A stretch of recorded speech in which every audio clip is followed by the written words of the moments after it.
இயேசு உன்னை மாற்றுகிறார் விடுதலை ஊழியத்தின் மூலம் பாவத்தினாலும் சாபத்தினாலும் பிசாசின் பிடியில் இருந்தும் பலதரப்பட்ட மக்களுக்கு இயேசு விடுதலை கொடுத்து வருகிறார். தினமும் அநேகர் நம்முடைய ஜேசுவை விடுதலை ஸ்தலத்திற்கு வந்து தேவன் கொடுக்கும் விடுதலையையும் சுகத்தையும் பெற்று செல்கிறார்கள். ப்ரேயர் பண்ணுறப்ப எனக்கு அந்த போராட்டம், பிசாசு போராட்டம் எல்லாமே என்னை விட்டு மாறிச்சு. என் மகள் விடுதலை ஆகலையே, நம்ம என்ன இப்படி வாழ்க்கை நான் ரொம்ப கவலைப்பட்டேன். இப்போ ஆண்டனி பிரதருக்கு ஒரு ப்ரேயருக்கு நான் அட்டன் பண்ணேன். என் மகளை கூப்பிட்டு அன்னைக்கு என் மகளும் சந்தோஷமாக இப்போ படிக்குது, நல்ல மார்க் எடுத்துருச்சு. ஏன்னா இப்போ நிறைய மாற்றம் என் குடும்பத்திற்கு. நானும் வேலைக்கு போய் நான் வேலை சேர்த்து நான் நல்லா வேலை செய்கிறேன்.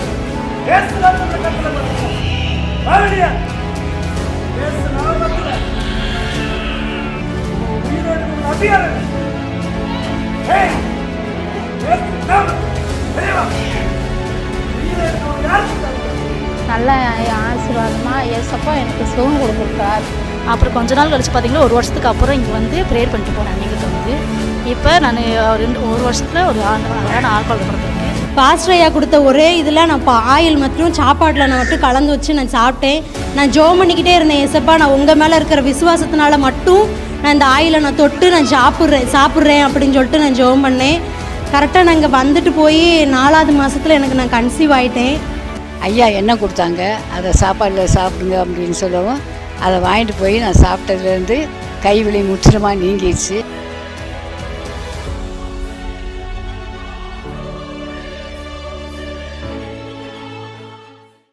ஆண்டவராக இயேசுவின் இனிதான நாமத்தினால என் ஜேசுவை அன்பு குடும்பத்தினருக்கு இயேசுவின் நாமத்தினால வாழ்த்துக்கள். இந்த 2025வது ஆண்டு இந்த கடைசி மாதத்தில் உங்களையும் என்னையும் கர்த்தர் சந்திக்க வைத்ததுக்காக நான் அவரை துதிக்கிறேன், மகிமைப்படுத்துகிறேன். நீங்களும் உங்கள் குடும்பத்தினரும் உங்கள் பிள்ளைகள் அனைவரும் நீங்கள் சுகத்தோடு ஆசீர்வாதமாக இருப்பீர்கள் என்பதில் எந்த சந்தேகம் இல்லை. ஏனென்றால் உங்களுக்காக நாங்கள் ஜெபித்து கொண்டு இருக்கிறோம். கர்த்தர் உங்களையும் உங்கள் குடும்பத்தையும் வேலி அடைத்து இந்த பொல்லாங்கு நிறைந்த உலகத்தில் அவர் பாதுகாப்பார்.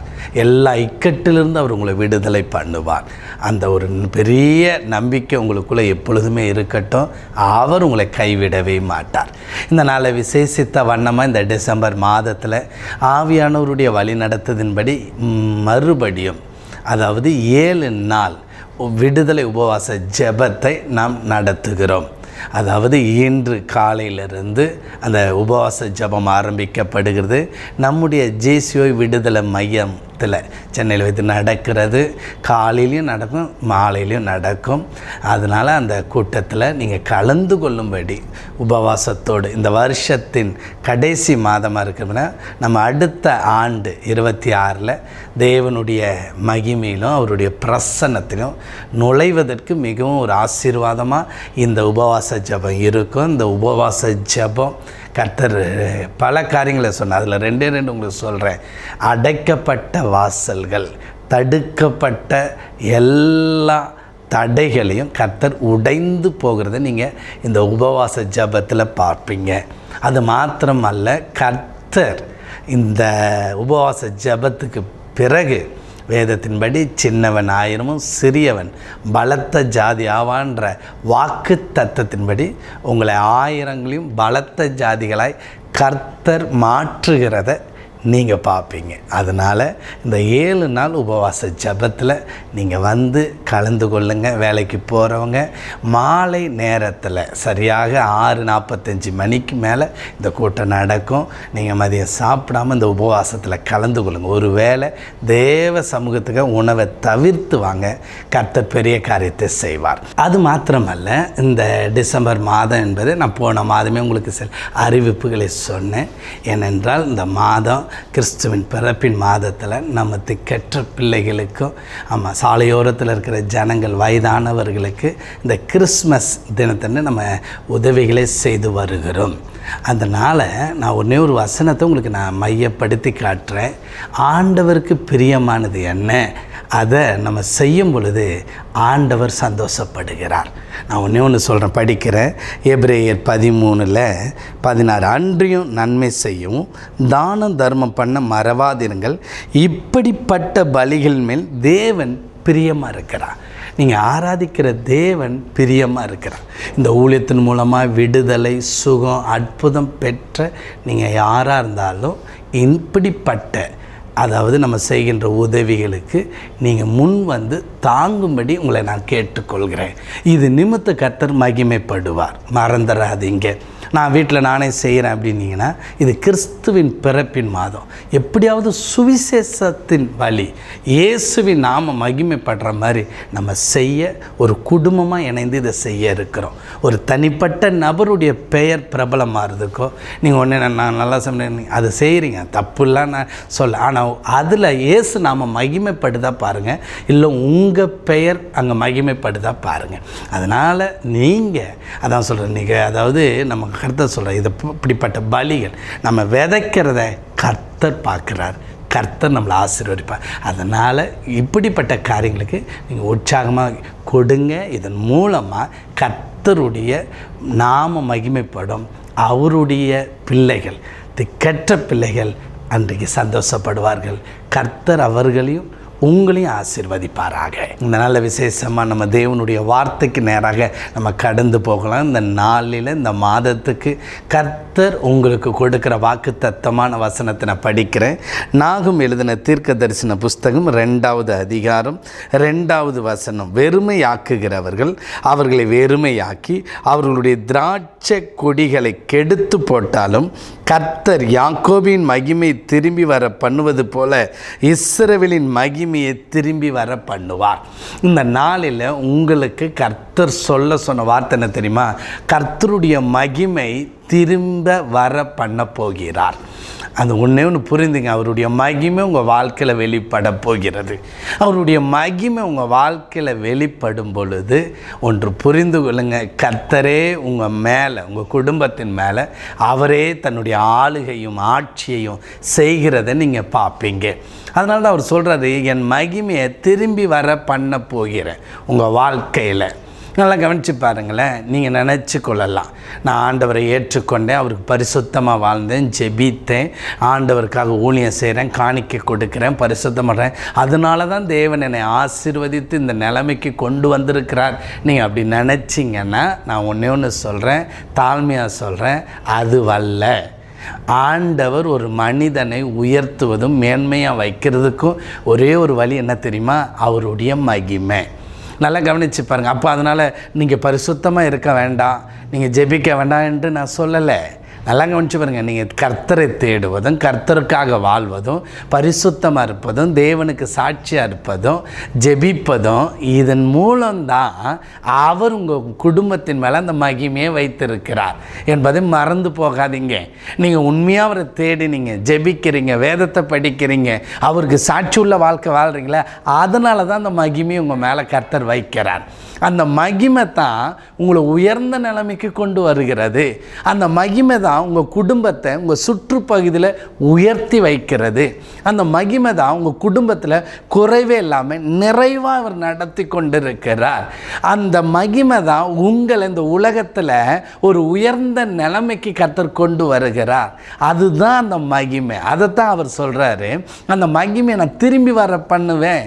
நீங்கள் வேதத்தை நீங்கள் நல்லா படிக்கணும், வேதத்தை நீங்கள் அறிந்து கொள்ளணும். அந்த மகிமை என்னவெல்லாம் செய்யுது தெரியுமா? நான் உங்களுக்கு வாசிக்கவா? என்னோடு எடுத்துக்கொள்ளுங்க. சங்கீதம் எழுதின புஸ்தகத்தில் 3வது அதிகாரத்தை எடுத்துக்கொள்ளலாம். சங்கீதம் எழுதின புஸ்தகம் 3ல், ஆனாலும் கர்த்தாவே நீர் என் கேடகமும் என் மகிமையும் என் தலையை உயர்த்துகிறவுமாயிருக்கிறீர். சங்கீதக்காரன் தாவீதுக்காரன் சொல்கிறான், நீர் என் கேடகம், என் மகிமை, நீர் என் தலையை உயர்த்துகிறவராக இருக்கிறீர். உங்களுடைய வேலை ஸ்தலத்தில் நீங்கள் உயர்ந்த நிலைமைக்கு வரணுமா? அதுக்கு ஒரே வழி அவருடைய மகிமை தான். நீங்கள் செய்கிற தொழில், பிஸ்னஸ் நல்ல நிலைமைக்கு உயர்ந்து வரணுமா? அதுக்கு அவர் கொடுக்கிறது அந்த மகிமை தான். அதனால தான் தாவீது சொல்கிறோம், உங்கள் மகிமை வந்தால் என் தலை உயர்த்தப்பட்டு விடும். இதைத்தான் தாவீது கண்டுபிடித்தான். அதனால தான் அவன் மகிமையை குறித்தே சிந்திச்சுட்டு இருப்பான். உங்களுடைய ஆலயத்தில் உங்களுடைய மகிமையை வாஞ்சிக்க நான் ஏங்குகிறேன், மான்கள் நீரோட, எல்லாம் நிறைய மகிமை குறித்தே பேசுவான். நீங்கள் நல்லா கவனித்து பாருங்கள். மகிமை வரும் பொழுது உங்கள் தலை உயர்த்தப்படும். உங்கள் வேலையில் நீங்கள் எப்போ பார்த்தாலும் உங்கள் வேலையில், அதாவது உங்கள் டிஎல், உங்கள் மேனேஜர்கிட்ட திட்டு வாங்கிட்டே இருக்கீங்களா? வேலை ஒழுங்காக செய்ய முடியல, வேலையை ஃபினிஷ் பண்ண முடியல, மற்றவங்களாம் உங்களை ஏளனமாக பேசுகிறாங்களா? இது காரணம் என்ன தெரியுமா? நீங்கள் மகிமைக்குள்ளே இல்லை. இதுதான் விஷயம். நீங்கள் ஆண்டவருக்குள்ளே இருக்கீங்க, சபைக்கு போகிறீங்க, ஜெபிக்கிறீங்க, எல்லாமே கரெக்ட். ஆனால் அந்த மகிமைக்குள்ளே நீங்கள் வரும்பொழுது 1000 பேர் இருந்தால் நீங்கள் மட்டும் தனித்து வெளியே வருவீங்க. அதைத்தான் பாருங்களேன். சாதாரண ஒரு ஆடு மேய்த்தவனை ராஜாக்கு, அதாவது அந்த கோலியாத்துக்கிட்ட போனோன்னு அவனை தனித்து கொண்டு வந்தது எது தெரியுமா? அந்த மகிமை. நல்லா புரிந்து கொள்ளுங்க. இன்றைக்கு அந்த நம்முடைய கர்த்தர் அதை சொல்கிறாரு, உனக்கு அந்த மகிமை தான் உன்னை உயர்ந்த இடத்துக்கு கொண்டு வரும். நீ படித்திருக்கிற படிப்பு, நீ அறிஞ்சிருக்கிற ஞானம், புத்தி, எல்லாத்தை விட அவருடைய மகிமை உங்கள் மேலே இருக்கும் பொழுது உங்களை தனித்துவமாக கர்த்தர் உயர்த்திடுவார்.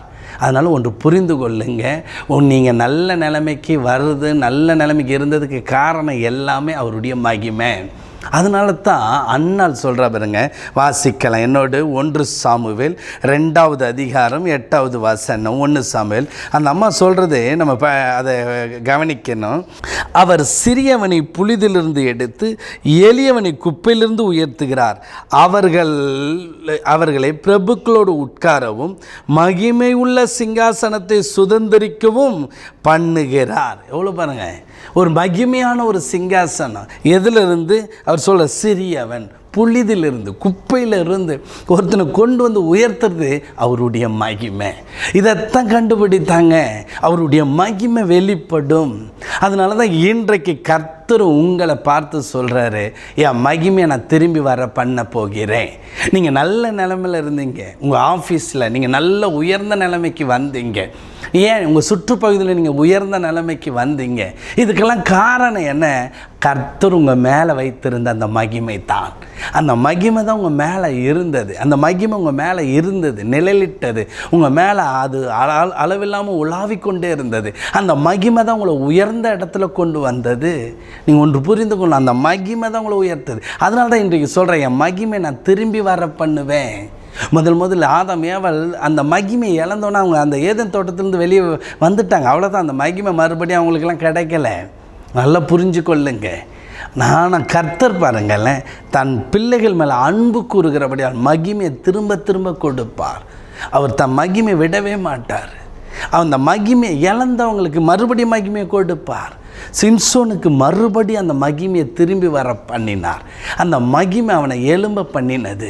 மறுபடியும் அவன் மேலே பரிசுத்த ஆவியானவர் நிழலிட்டார். உங்கள் வாழ்க்கையில் இன்றைக்கு அந்த மகிமை நிழலிடுங்க. இதை பார்த்து கொண்டு இருக்கும் பொழுது பரிசுத்த ஆவியானவர் உங்கள் மேலே நிழலிடுகிறத நீங்கள் பார்ப்பீங்க. அந்த மகிமை சுற்றிலும் பிரகாசித்து கொண்டே இருக்கும். உடனே நீங்கள் நினைக்கலாம், எனக்கு எவ்வளோ சத்துருக்கள் போராட்டம் இருக்குது தெரியுமா?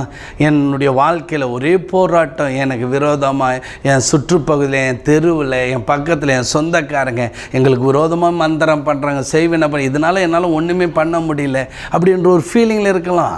ஒரு ஆஃபீஸில் இந்த சூழ்நிலைகளை நீங்கள் பார்த்துட்ருக்கிறீங்க. சூழ்நிலையை பார்க்குறத விட அவருடைய மகிமையை பாருங்கள். அவருடைய மகிமை என்ன செய்யும் தெரியுமா? உங்கள் சூழ்நிலையில் இருக்கிற சத்துருக்களை எல்லாரும் கீழே தள்ளுங்க. அதுதான் அவருடைய மகிமை. உங்கள் பிரச்சனை, போராட்டம், இதையே நீங்கள் பார்த்துட்டே இருக்கிறீங்க, அதை பார்க்காதீங்க. உங்களோடு இருக்கிற அந்த மகிமையை கவனமாக பாருங்கள். எதை காத்துக்கொள்ளணுமோ அதை காத்துக்கொள்ளுங்க. வாசிக்கலாம் என்னோட யாத்ராகம் எழுதின புஸ்தகத்தில் 15வது அதிகாரத்தில் என்னோட 21வது வசனம் பாருங்களேன். மிரியாம் அவர்களுக்கு பிரதிவசனமாக கர்த்தரை பாடுங்கள், அவர் மகிமையாய் வெற்றி சிறந்தார், குதிரையும் குதிரை வீரனையும் கடலிலே தள்ளினார் என்று பாடினார். குதிரையும் குதிரை வீரனையும் கடலிலே தள்ளினார். எப்படி தள்ளினார்? அந்த மகிமையாய் வெற்றி சிறந்தார். இன்றைக்கு இதை பார்க்குற என் அன்பு சகோதரன், உனக்கு தொடர்ந்து மந்திர போராட்டங்கள், தொடர்ந்து உங்களை கீழே தள்ளணும், உங்களை கொல்லணும், அழிந்து போகணுன்ட்டு மறுபடியும் செய்வனையும் பில்லி சுனியங்களும் பண்ணி கொண்டு இருக்கலாம். உங்களை மறுபடியும் அடிமைத்தனம் பண்ணி உங்களை அழிக்கணும்னு நினைக்கலாம். நீங்கள் ஒன்று யோசித்து கொள்ளுங்கள். உங்களுக்கு தொடர்ந்து ப்ராப்ளங்கள், தொடர்ந்து பிரச்சனை, தொடர்ந்து போராட்டம் வருதுன்னா நீங்கள் தேவனால் மிக முக்கியமாய் தெரிந்து கொண்ட, அதாவது பைபிளில் சொல்ல அழைக்கப்பட்டவர்கள் அநேகர், தெரிந்து கொள்ளப்பட்டவர்கள் சிலர் தான். அதனால் தெரிந்து கொள்ளப்பட்ட பிள்ளைகளுக்கு மாத்திரம் தொடர்ந்து சத்துரு போராடிட்டே இருப்பான். தொடர்ந்து அந்த சத்துரு அவங்களை போட்டு அலக்களித்துட்டு இருப்பான். அவங்களுக்கு விரோதமாக அவன் தன் காரியத்தை செயல்படுத்தி கொண்டிருப்பான். அவங்க கூட சாத்தானும் இணைந்து கொள்ளுவான். அவங்க கூட மந்திர குட்டி பிசாசுகளையும் சேர்த்து வச்சுப்பான். ஏன் தெரியுமா? அவர்கள் மூலமாக தேவன் இந்த உலகத்தில், இந்த பூமியில் ஒரு பெரிய மகிமையான காரியத்தை அவர் வெளிப்படுத்த போகிறார் என்பது தான் உண்மை. மறந்துடாதீங்க. அதனால தான் உங்களுக்கு மாத்திரம் தொடர்ந்து ப்ராப்ளம் வருது, தொடர்ந்து பிரச்சனை வருது, தொடர்ந்து வியாதி வருது, தொடர்ந்து போராட்டங்கள் வருது, தொடர்ந்து சத்துருவின் தந்திரமான காரியங்கள், மரண போராட்டங்கள் வருகிறது, குடும்பத்தை உடைக்க பார்க்கிறது. ஏன் தெரியுமா? ஒன்றே ஒன்று தாங்க, உங்களை அழிக்கணும் என்று சத்துரு நினைக்கிறான். ஆனால் கர்த்தரோ உங்கள் மேலே இருக்கிற அந்த மகிமை அதை வீழ பண்ணி கொண்டே இருக்கிறார். உங்கள் வாழ்க்கையில் மகிமை அதிகரிக்கும் பொழுது அது எல்லாம் அழிந்து போயிடும். நீ எதை குறித்து பயப்படாத. நீங்கள் சோர்ந்து போகாதீங்க, சோர்ந்து உட்கார்ந்துடாதீங்க. சோர்ந்து அமைதியை விட்டு என்னடா வாழ்க்கை, தொடர்ந்து இப்படி நம்ம இதுவே பண்ணி நம்ம எப்போ எதிர்க்கலாம். நான் சொல்லவா, உங்களை கண்காணித்துட்டு இருக்கிற எல்லா ஆவிகளையும், உங்களுக்கு விரோதமாக அனுப்புகிற ஏவல்களாக இருக்கலாம், உங்களுக்கு எதிராக செய்கிற தந்திரமான காரியங்களாக இருக்கலாம், அதை அனைத்தையும் கர்த்தர் இந்த மாதத்தில் தம் மகிமையை வெளிப்படுத்தி அதை அழித்து போடுகிறத நீங்கள் பார்ப்பீங்க. அதனால தான் இந்த மாதம் கர்த்தர் சொன்ன, உன்னை வெறுமையாக்குகிறவள் வெறுமையாக்கி போட்டாலும் சரி, உன் திராட்சை கொடிகளை கெடுத்து போட்டாலும் சரி, மகிமையை திரும்பி வர பண்ணுவார். அந்த மகிமை திரும்ப வந்துட்டா அது எல்லாமே மாறும். உங்கள் திராட்சை கொடிகளை கெடுத்து அழித்தவங்க முன்னாடி உங்கள் திராட்சை கொடி கனி கொடுக்கும். உன் வீட்டில் எல்லாம் வெறுமையாக இருக்கலாம், உன் கை வெறுமையாக இருக்கலாம், உன்னுடைய எல்லாம் உன் ஆசீர்வாதங்கள் எல்லாம், ஆனால் அந்த எல்லாத்தையும் கர்த்தர் இந்த மாதத்தில் நிரப்புவதை பார்ப்பீங்க. அவருடைய வல்லமை உங்களை தொடுகிறது. இந்த நேரத்தில் இதை பார்த்து கொண்டு இருக்கும்போது பரிசுத்த ஆவியானவர் தம்முடைய மகிமையின் பிரசன்னத்தை உங்கள் மேலே பொழிந்தருளுகிறார். பெற்றுக்கொள்ளுங்க. இதுதான் இன்றைக்கு மகிமையான காரியத்தை கர்த்தர் உங்கள் மேலே வைக்கிறாருங்க. அவர் உங்களை நிரப்புகிறார். பெற்றுக்கொள்ளுங்க, விடாதீங்க. இது தேவ நேரம், தேவனுடைய வல்லமை வெளிப்படுகிற நேரம். தேவ பிரசன்னம் உங்கள் மேலே சூழ்ந்திருக்கிறது. அப்படியே ஆவியில் நிரம்புங்க. ஆவியானவர் வர வர உங்கள் மேலே ஒரு புது அபிஷேகத்தை கர்த்தர் தருவார். அந்நிய பாஷைகள் வரும், பேசுங்க. நல்ல அந்நிய பாஷை பேசுங்க. நல்ல ஆவியில் நிறைந்து பாடுங்க, விடாதீங்க. ஏனென்றால் அந்த மகிமை தான் உங்களை பலப்படுத்துகிறது. இதை பார்த்து கொண்டு இருக்கும்போது பரிசுத்த ஆவியானவருடைய மகிமை உங்களை பலப்படுத்தி கொண்டே இருக்கிறது. நீ தெரிந்து கொள்ளப்பட்ட ஒரு பாத்திரம், நீ தேவனுக்காக தெரிந்து கொள்ளப்பட்ட குடும்பம், நீங்கள் தேவனுக்காக தெரிந்து கொண்ட, அவருடைய ராஜ்யம் கட்டப்பட தெரிந்து கொண்ட பாத்திரங்கள். நீ ஒருவேளை சுனிமித்தலாக இருக்கலாம், நீ இந்த தேசம் தெரிந்து கொள்ளப்பட்ட ஒரு பாத்திரம், நீ தெபராலாக இருக்கலாம், தெரிந்து கொள்ளப்பட்ட ஒரு பாத்திரம். மறந்துடாத, தேவன் உன்னை விசேஷித்த வண்ணமாக உன்னை பலப்படுத்துகிறார். நீ சிம்சோனை போல இன்னைக்கு இருந்திருக்கலாம். நான் சொல்லுகிறேன், அவனை பலப்படுத்தின அந்த காலத்தில், பழைய ஏற்பாடை பலப்படுத்தும் போது புதிய ஏற்பாடு காலத்தில் உன்னை எவ்வளவாய் அவர் பலப்படுத்த முடியும், எவ்வளவாய் உன்னோடு கூட இருந்து அவர் உன்னை பலப்படுத்தி நிலைநிறுத்த அவர் வல்லமை உள்ளவர் என்பதை மறந்துடாதீங்க. அதுதான் தேவ பிரசன்னம், அதுதான் தேவ மகிமை. அவர் வெற்றி சிறக்கிறத நீங்கள் பார்ப்பீங்க. நீங்கள் உங்கள் சத்துருக்கள் கீழே விழுகிறதையும் பார்ப்பீங்க. கர்த்தர் உங்களை ஆசீர்வதிப்பார். கர்த்தர் நாமம் மகிமைப்படட்டும். நான் ஒன்று உங்களுக்கு சொன்னேன். முதலாவது என்ன சொன்னேன்? நீங்கள் நல்ல நிலைமைக்கு வருவது காரணம் எல்லாம் மகிமை தான். யோபை கர்த்தர் நல்ல நிலைமைக்கு கொண்டு வந்தார். அவன் பிஸ்னஸை எவ்வளோ ஒரு பெரிய தொழிலை செய்தான். அவனை கர்த்தர் வேலை அடைத்து பாதுகாத்தார். சாத்தான் போய் முறையிட்டு பேசுகிறது அவனால் கண்டுபிடிக்க முடியல. அவனுக்கு நடக்கிற பிரச்சனை புரிந்து கொள்ள முடியல. அவனுக்கு ஏற்படுகிற பாதிப்புகள் எங்கிருந்து வருகிறதுன்னு அவனால் கண்டுபிடிக்க முடியல. அதனால தான் நான் சொல்கிறேன், அவன் யோபு தெரிந்து கொள்ளப்பட்டவன். அதே போல் தான் நீங்களும் தெரிந்து கொள்ளப்பட்டவர்கள். அவனுக்கு நடந்த சம்பவம் தெரியாமல் அவன் வாயை தவறி உளர்ன ஒரு வார்த்தையை நான் படிக்கிறேன் பாருங்களேன், வாசிக்கலாம்.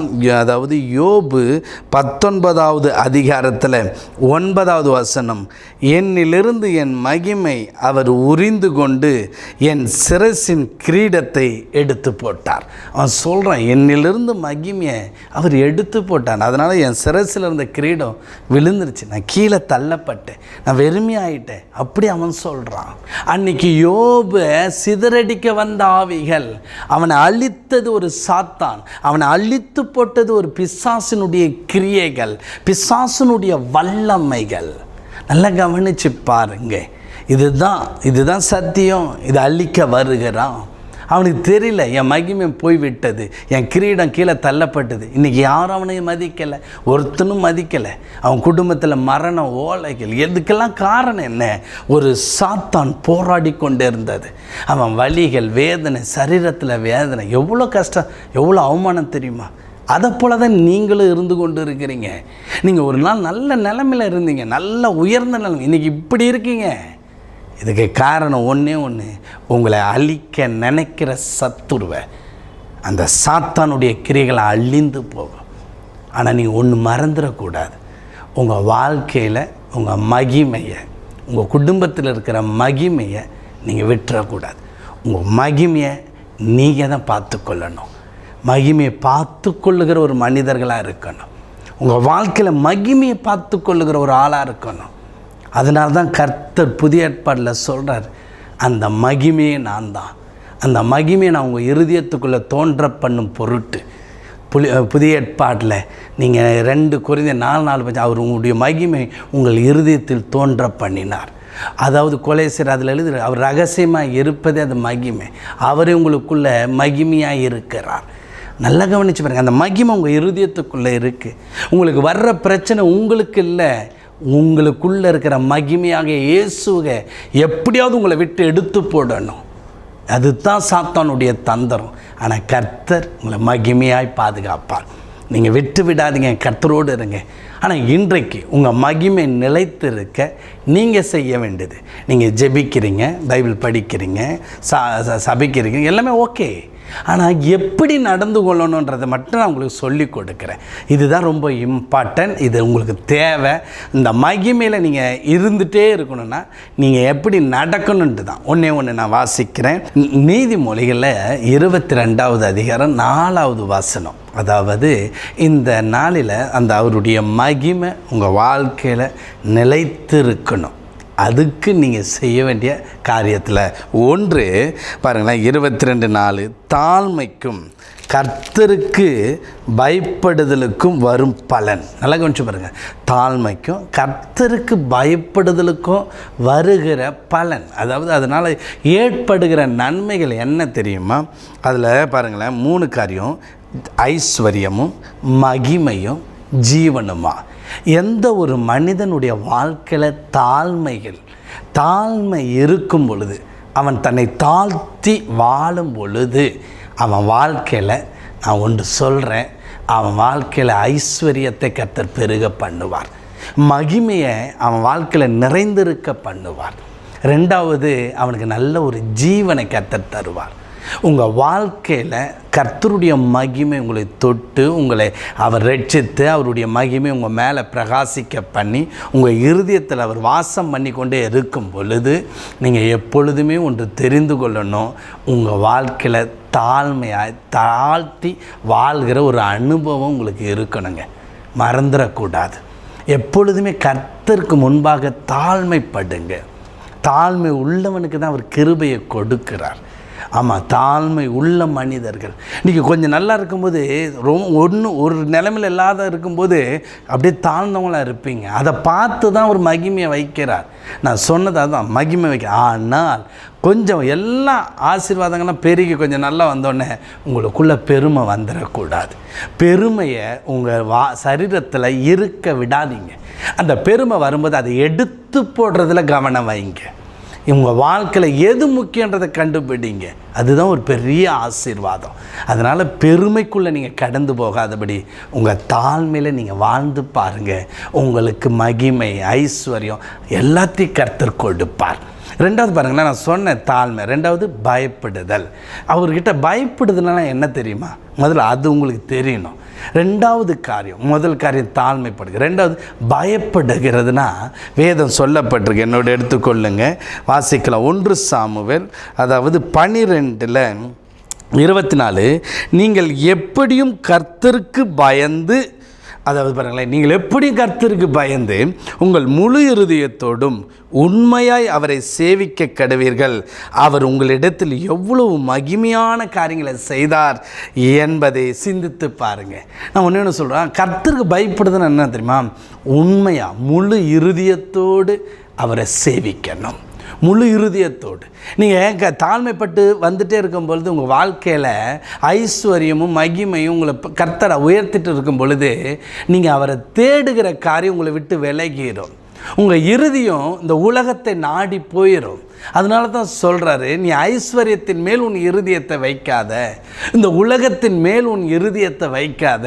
உன் இருதயம் முழு இருதயத்தோடு கர்த்தரை தேடணும். நல்ல வசதி வாய்ப்புகள்லாம் பெருகும் பொழுது உங்கள் கர்த்தரை தேடுகிற காரியங்கள் இருக்குது தெரியுமா, சேவிக்கிற காரியங்கள் குறைந்து போய்விடும். அதனால தான் அவர் சொல்கிறாரு, கர்த்தருக்கு பயந்துன்னா அவரை முழு இருதயத்தோடு சேவிக்கணும். நீங்கள் முழு இருதயத்தோடு சேவித்து பாருங்கள், உங்கள் வாழ்க்கையில் அவர் மகிமையான காரியங்களை செய்வார். அதைத்தான் சொல்கிறார் பாருங்களேன், அவர் உங்களிடத்தில் எவ்வளவு மகிமையான காரியங்களை செஞ்சார். கொஞ்சம் சிந்தித்து பாருங்கள். உங்கள் வாழ்க்கையில் ஐஸ்வர்யம் மகிமை எல்லாம் பெருகும் பொழுது அவரை தேடுகிறத விட்டுறக்கூடாது, அவருக்கு நேரம் கொடுக்கறத விட்டுறக்கூடாது. நீங்கள் தேடுகிற நேரம் உங்களுடைய ஐஸ்வர்யமும், நீங்கள் தேடுகிற அந்த நேரம் உங்களுடைய சுகபோகத்துக்கும் நீங்கள் நேரத்தை ஒதுக்கிறாதீங்க.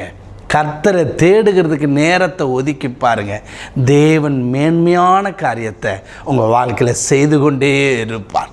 நல்லா புரிந்து பாருங்கள். சூழ்நிலைகளை பேசிடாதீங்க, அவரை தேடுகிறதுக்கு முக்கியத்துவம் கொடுங்க. மூணாவது ஒரு காரியம் நம்ம வாசிக்கலாம். நான் ஒன்று சொல்கிறேன், இந்த மூணாவது காரியம் ரொம்ப உங்களுக்கு தேவை, அதை நம்ம செய்யணும். வாசிக்கலாம்.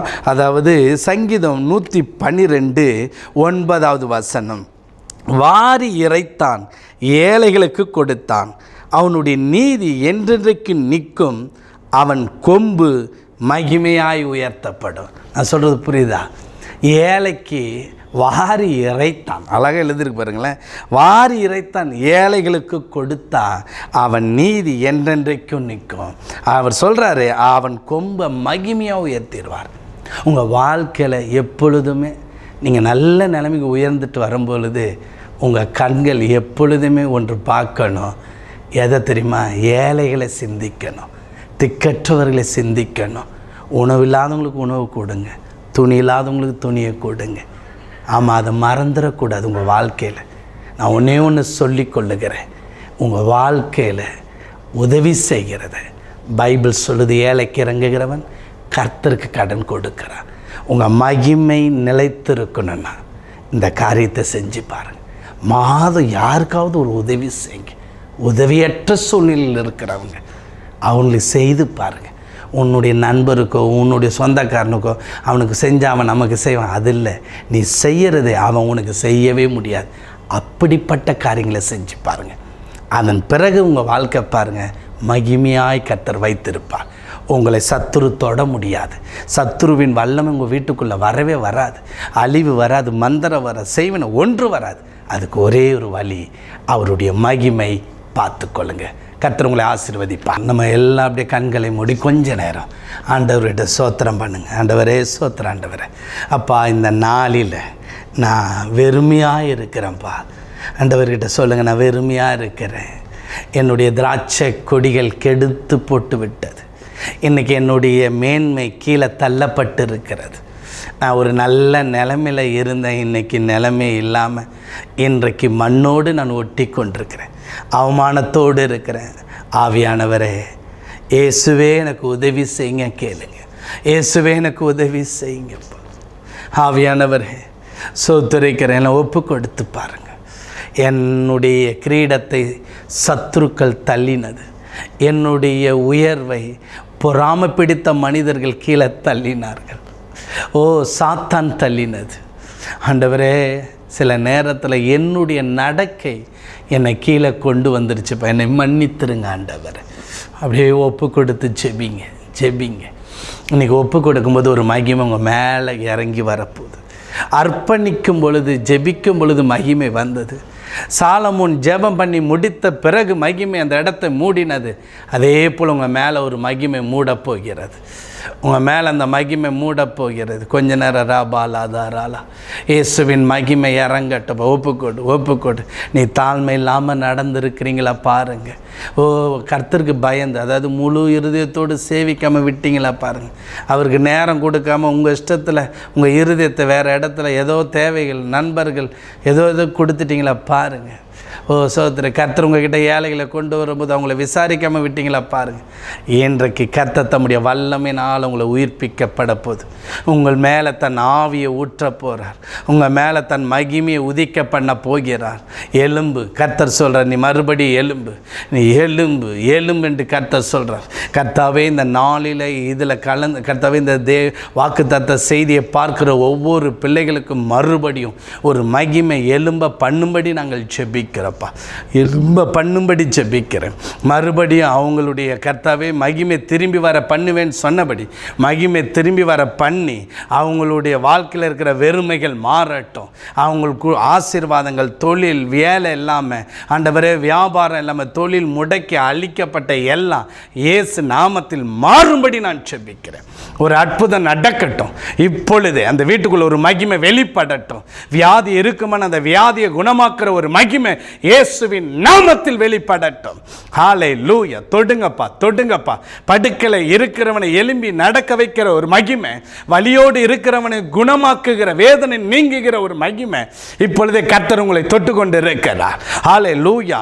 நீங்கள் அர்ப்பணித்து ஜெபித்தபடியால் இன்றைக்கு அந்த மகிமை வெளிப்படுது. உங்களுக்கு விரோதமாக மந்திர செய்வினை பண்ணி தலை ஒரு குழப்பத்தோடு, மரண போராட்டத்தோடு, கை கால் வராதபடிக்கு ஏதோ மரண பயத்தோடு படுத்து இருக்கிற உன் மேலே இருக்கிற எல்லா சத்துருக்களையும் சோத்தரிக்கிற கடலில் தள்ளுகிற அந்த மகிமையின் வல்லமை இப்பொழுது வெளிப்படுவதாக சொல்லி ஜெபிக்கிறேன். விடுதலை கொடுங்க, ஆசீர்வதிங்க, அற்புதத்தை காண பண்ணுவீராக. நீர் அப்படி செய்கிறதுக்காக உமக்கு சோத்தரிக்கிறேன்ப்பா. மீட்பர் இயேசுவின் நாமத்தில் நான் ஜெபிக்கிறேன் எங்கள் ஜீவனுள்ள நல்ல பிதாவே. ஆமேன். என் அன்புக்குரியவர்களே, அந்த மகிமை உங்களோடு இந்த மாதம் முழுவதும் நிரம்பி இருக்கும். இந்த நல்ல விசேஷமாக இந்த 7 நாள் உபவாச ஜெபம் இன்றிலிருந்து நடக்குது. மறுபடியும் கர்த்தர் மகிமை உங்களுக்கு தருவார். வந்து கலந்து கொள்ளுங்கள். கர்த்தர் உங்களை ஆசீர்வதிப்பார், உங்களை மேன்மையாய் கர்த்தர் வைப்பார். இந்த வாக்குத்தத்த செய்தி உங்களுக்கு ஆசீர்வாதமாக இருந்தால் இந்த செய்தி உங்கள் நண்பர்களுக்கு உறவினர்கள் பகிர்ந்து கொள்ளும்படி அன்போடு கேட்டுக்கொள்கிறேன். இது புதிதாய் பார்ப்பீங்கன்னா இதை சப்ஸ்கிரைப் பண்ணிக்கொள்ளுங்கள். கர்த்தர் உங்களை ஆசீர்வதிப்பாராக.